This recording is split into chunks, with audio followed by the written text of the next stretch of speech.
I tell you something. Mental stage direction. Steve adjusts his suit jacket, leans in with that you better pay attention. Stare hold on now you see all these big words flying around like tariffs, trade wars, strategic pivots. And you're like, what in the world does it mean for me and my money and my future? Well, don't you worry because tonight we're gonna break it down Steve Harvey style straight talk. No cap, but with soul. Now let me set the scene for you. You got the United States and India, two big giants on the world stage, and right now things ain't looking like a cozy barbecue between neighbors. No, sir.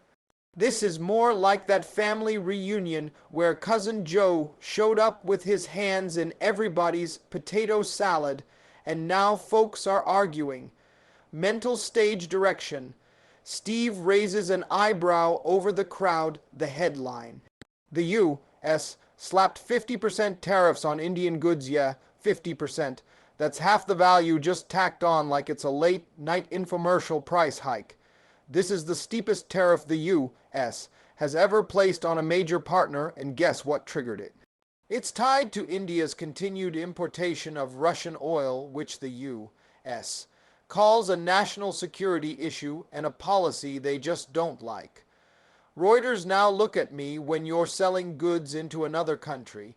Tariffs like that can make your products too expensive for customers.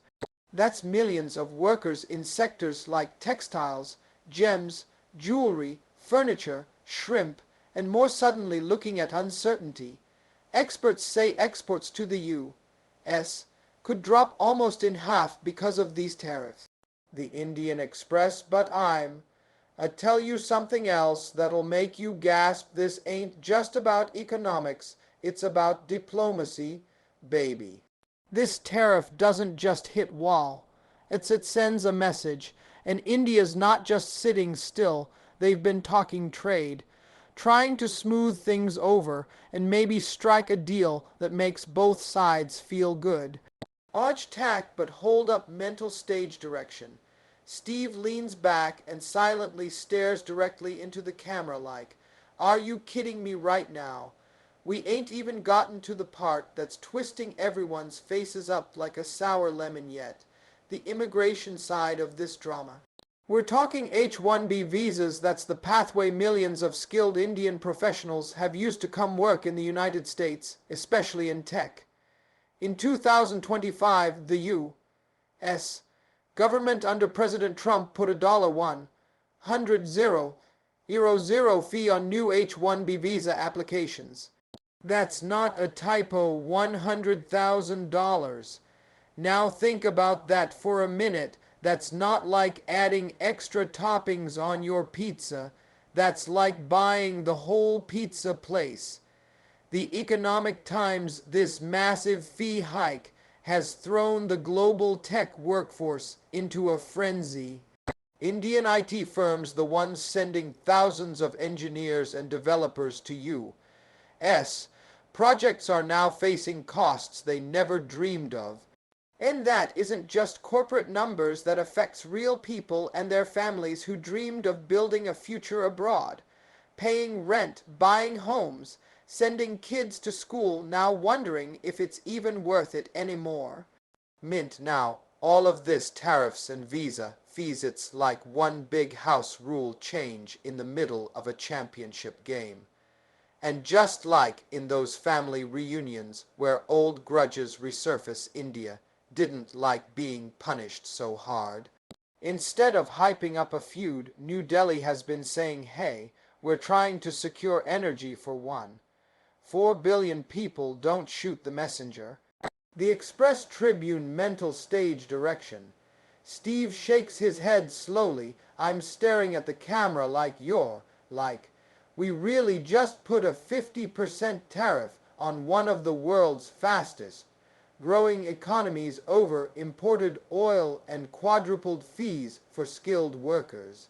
That's the kind of move that makes folks raise eyebrows, and folks in Congress on both sides of the aisle have been saying this stuff hurts American businesses too. The Times of India, and now hold up, here's the part that makes it personal. Because these decisions aren't just abstract numbers, they're affecting your job security. They're affecting global supply chains. They're affecting you buying stuff, your neighbor getting laid off, your kid trying to chase the American dream with a code on their laptop. And don't get me started on the geopolitical ripple effects India's pivot toward China and Russia, you know. That Chinese checkers move is making Washington sweat like a preacher in July. Al Jazeera, you might be sitting there thinking, Steve, why in the world should I care?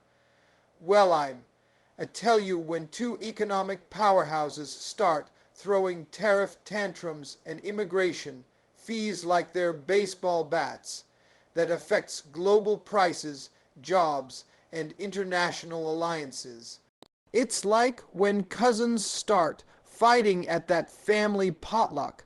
Suddenly, nobody's passing the macaroni without a side eye, and you're stuck in the middle with your plate.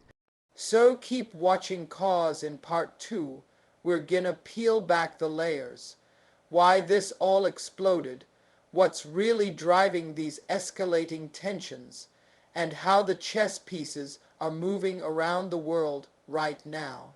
But before we get their mental stage direction, Steve gives that signature smirk. Remember this. Politics might seem like a game for the elites, but today it's personal for every single one of us. All right, now hold tight. Hold tight.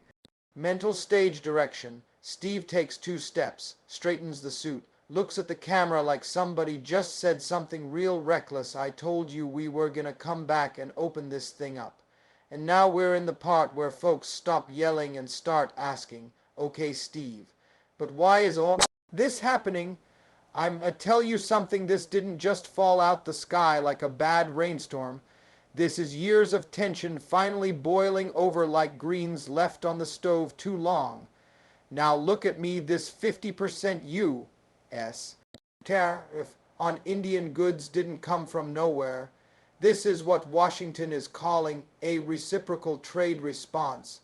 That's a fancy way of saying you hit us where we don't like it, so we're gonna hit you where it hurts. And where does it hurt? Exports, jobs, supply chains. India has spent the last few years doing something very intentional, diversifying its economic survival plan. When the Ukraine war reshaped global energy markets, India didn't have the luxury of moral speeches they had won. 4 billion people to keep the lights on for. So India kept buying discounted Russian oil, and guess what? That oil helped India control inflation, stabilize fuel prices, and keep manufacturing competitive. Now here comes the United States saying, nah, we don't like that. Because from Washington's perspective, buying Russian energy weakens sanctions and strengthens Moscow. And in geopolitics, perception is currency. Mental stage direction. Steve pauses, squints, and let me tell you something, when national security gets brought into a trade argument, the gloves come off.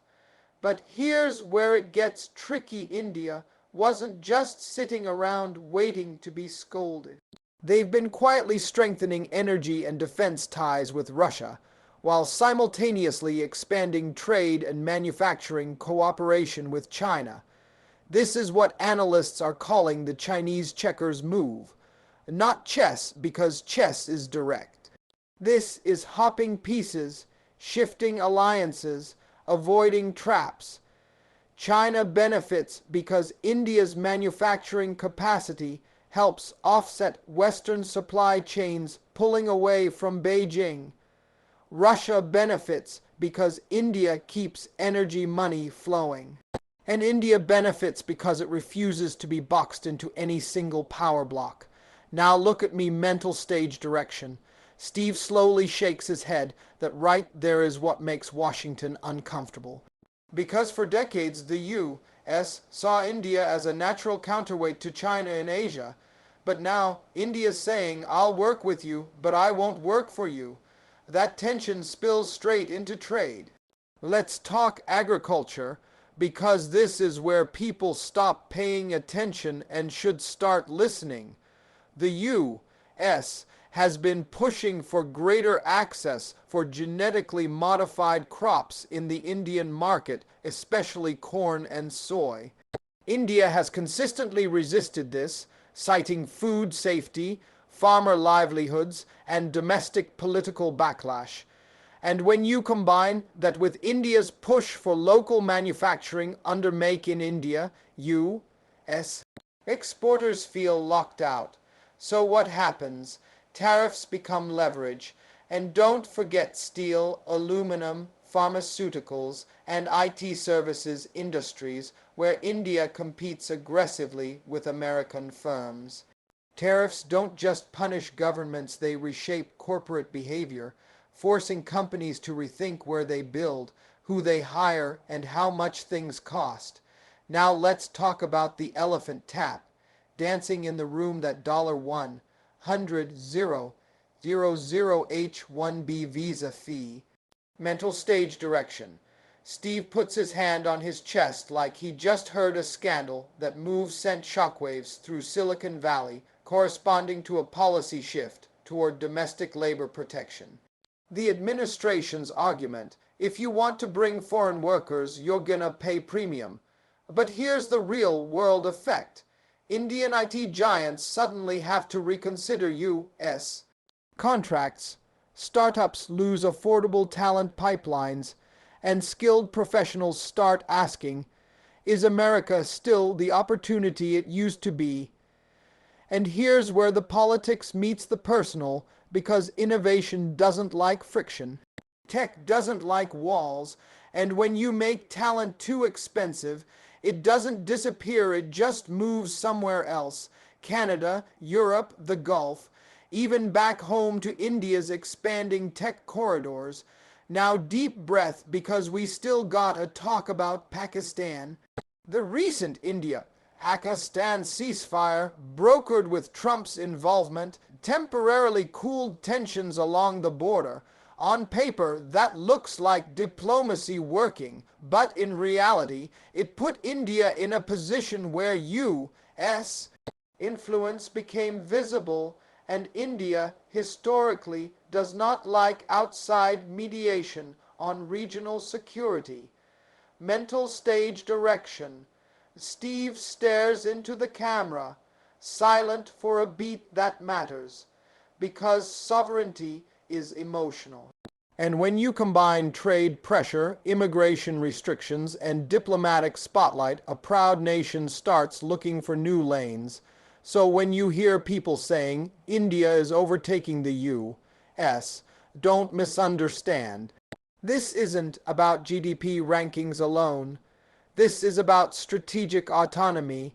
India is signaling that it will grow, trade, secure energy, and manage borders on its own terms, even if that means upsetting old partners.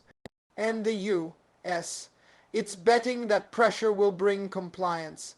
History tells us something, though pressure doesn't always bend people. Sometimes it makes them build alternatives. Now don't go nowhere, because in part 3, I'm gonna tell you what happens next, what this means for your job, your groceries, your future, and I'm gonna give you that Steve Harvey real life motivation to close it out strong.